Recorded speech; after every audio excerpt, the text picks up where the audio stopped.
ഇന്ന് തന്നെ ഡൗൺലോഡ് ചെയ്യൂ. കാണൂ നിങ്ങളുടെ ഫേവറേറ്റ് ഷോസ്. അല്ല ധനുഷേ, ഏത് പെണ്ണിന്റെ കാര്യമോ അർച്ചനടുത്ത് പറഞ്ഞത്? സച്ചിയേട്ടന് ഏതെങ്കിലും പെണ്ണുങ്ങളോട്ട് അടുപ്പുണ്ടോ? എനിക്കറിയില്ല.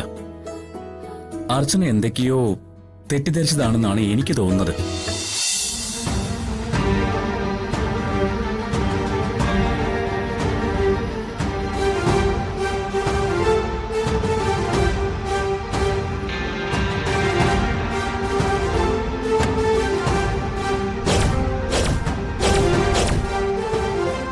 പുതിയ ശത്രുവിനെ തിരിഞ്ഞ അവൾ വരട്ടെ. അപ്പോളായിരിക്കും അവൾ ഈ അനിരുദ്ധന്റെ വിശ്വരൂപം കാണാൻ പോകുന്നത്.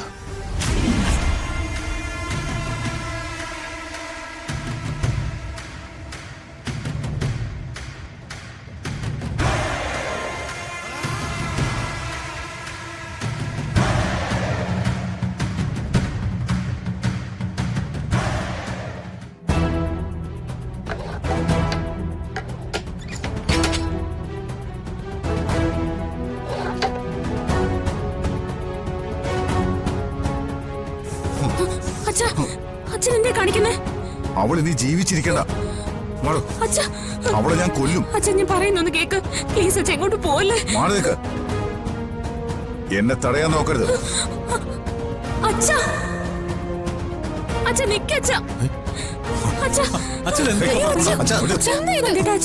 എന്നെ വിടാൻ. അച്ഛനെന്താ അവളെ കൊന്നിട്ട് ജയിലിൽ പോയി കിടക്കാൻ പോകണം? പിന്നെ ഞാൻ എന്താ വേണ്ടത്?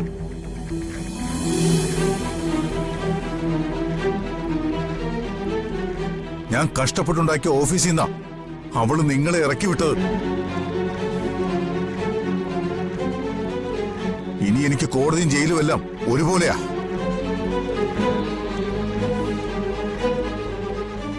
അച്ഛൻ പറയുന്നതാണ് ശരി. അവരെ ഇനി വച്ചേക്കരുത്, തീർത്ത് കളയണം.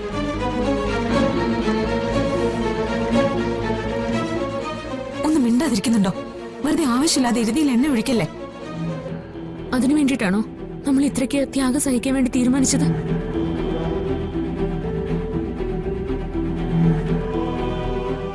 കൊല്ലാനാണെങ്കിൽ അത് ആർക്ക് വേണമെങ്കിലും ചെയ്യാം. അച്ഛാ, തൽക്കാലം ഞങ്ങളെ കമ്പനി നിറക്കി വിട്ടുന്നേ ഉള്ളൂ. കമ്പനിയുടെ ഡയറക്ടർ ബോർഡിലുള്ള ഇവരുടെ ആരുടെ അവകാശം നഷ്ടപ്പെട്ടിട്ടില്ല. അതുകൊണ്ട് തന്നെ കമ്പനിയിൽ നിന്നും കിട്ടേണ്ട ന്യായമായ ലാഭവിഹിതം എല്ലാവർക്കും കിട്ടും. എന്നിട്ട് ബാക്കിയോ? അതെല്ലാം അവൾക്ക് അല്ലേ?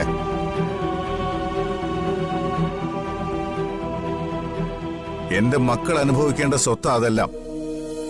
ഇനിയും അവളെ വളരാൻ അനുവദിച്ചാൽ അവള് നമ്മുടെ കുടുംബം പോലും തകർക്കും.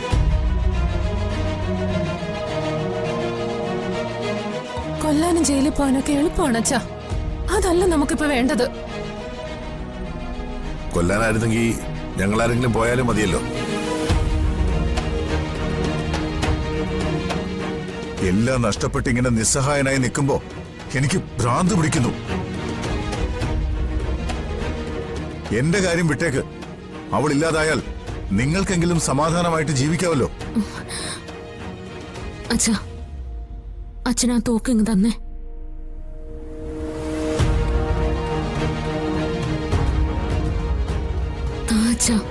ഞാനല്ലേ പറയുന്നേ. അച്ഛാ കൊടുക്കച്ചാ.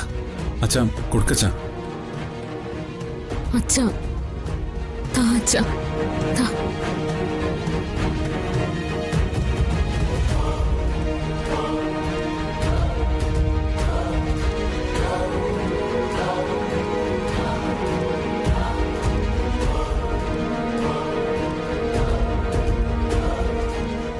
അച്ഛൻ അവളെ കൊന്നേ മതിയാവുമെങ്കില് ഞങ്ങൾ ആരെങ്കിലും പോയി കൊല്ലാം. വയസ്സായ അച്ഛനെ കൊലപാതകയാക്കി ജയിലിൽ അടച്ചൊന്നൊരു പഴിയേക്കാൻ ഞങ്ങൾക്ക് വയ്യ. അവരെ കൊന്നാ പോലെ അത് ഞാൻ ചെയ്യാം. മിണ്ടാതിരിക്കുന്നുണ്ടോ? അവൻ കൊല്ലാൻ നടക്കുന്നു. അച്ഛാ, ഏറ്റവും നല്ല വക്കീലിനെ വെച്ച് ഇതെല്ലാം നമ്മൾ തിരിച്ചു പിടിക്കും. അതുവരെ കമ്പനി അവള് തന്നെ ഭരിക്കട്ടെ. ഏത് വക്കീല് വന്നിട്ട് എന്താ കാര്യം? എല്ലാവരെയും അവള് പണം കൊടുത്ത് വശത്താക്കൂലേ?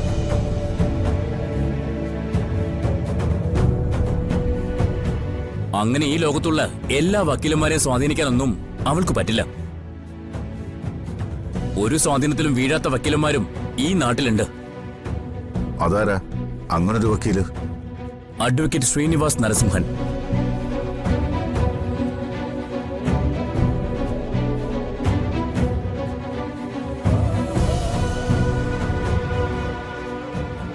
ആരുടെയും ഒരു സ്വാധീനത്തിനും അദ്ദേഹം വഴങ്ങില്ല. കേസ് ഏറ്റെടുത്ത് കഴിഞ്ഞാ അത് ജയിപ്പിച്ചിട്ടേ അദ്ദേഹം അടങ്ങൂ.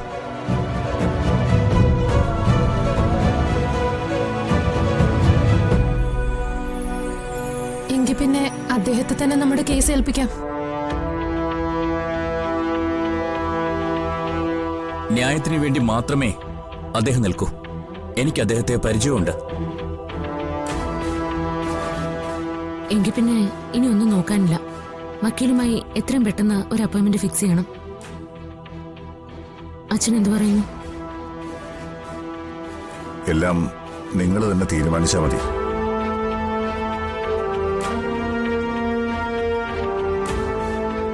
ഒരു സിറ്റിങ്ങിന് ഒരുപാട് ലക്ഷങ്ങൾ വാങ്ങുന്ന ആളാണെന്ന് ഞാൻ കേട്ടിട്ടുള്ളത്. അയാളെ തെറ്റിപ്പോറ്റാൻ നമുക്ക് കഴിയോ? പണമൊക്കെ എങ്ങനെയെങ്കിലും ഉണ്ടാക്കാം. നമുക്ക് വേണ്ടി നിൽക്കുന്ന ഒരു വക്കീൽ വേണം, അത്രേ ഉള്ളൂ. ഇയാള് കേസ് ജയിക്കുമെന്ന് ധനുഷിന് ഉറപ്പാണോ? എനിക്ക് ഉറപ്പാണ്. എങ്കിൽ അർച്ചനയും സച്ചിയും ധനുഷും നന്ദനും കൂടി പോയി ആ വക്കീലിനെ കാണണം.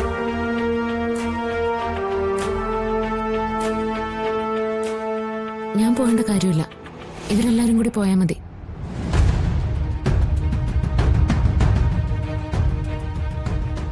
എനിക്ക് കുഞ്ഞിന്റെ ചെക്കപ്പിന്റെ റിസൾട്ട് വാങ്ങിക്കണം.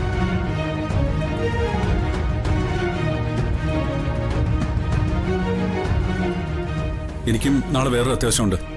ബാക്കിയുള്ളവർ പോട്ടെ.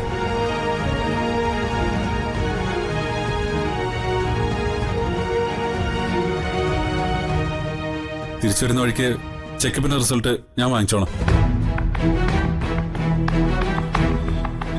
എല്ലാരും കൂടി പോകേണ്ട ആവശ്യമൊന്നുമില്ല. ധനുഷും അർച്ചനയും മാത്രം പോയാൽ മതി. എങ്കിൽ പിന്നെ അങ്ങനെ തന്നെ തീരുമാനിക്കാം.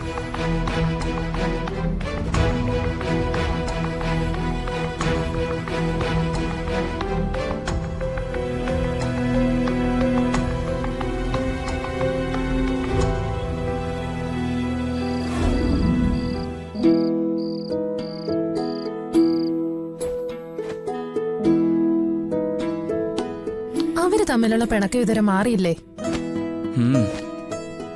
ഇതിങ്ങനെ മുന്നോട്ട് പോയ പ്രശ്നം തന്നെയാണ്. അല്ല ധനുഷേ, ഏത് പെണ്ണിന്റെ കാര്യമോ അർച്ചനടുത്ത് പറഞ്ഞത്? സച്ചിയേട്ടന് ഏതെങ്കിലും പെണ്ണുങ്ങളോട്ട് അടുപ്പുണ്ടോ? ആവോ, എനിക്കറിയില്ല. അർച്ചന എന്തൊക്കെയോ തെറ്റിദ്ധരിച്ചതാണെന്നാണ് എനിക്ക് തോന്നുന്നത്.